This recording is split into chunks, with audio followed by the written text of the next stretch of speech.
Naganap ngayong araw ang MediaCon ng noontime show na It's Showtime para sa kanilang nalalapit na anibersaryo.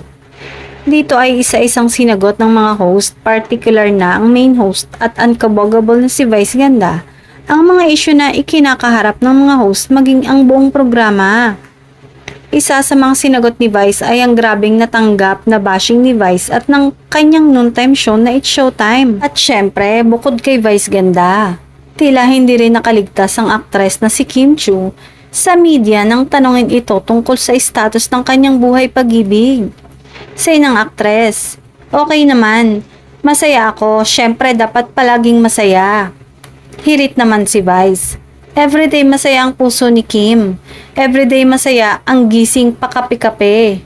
Hindi man diretsahan na binunyag, ngunit gets na gets naman ito ng madlang people, lalo na ng mga Kim Pao fans kung ano ang tinutukoy ni Vice. Dagdag ni Vice, "Hindi, biro lang." Sabay harap kay Kim para sabihing mabuti ang puso ng aktres kaya deserve nitong mahalin.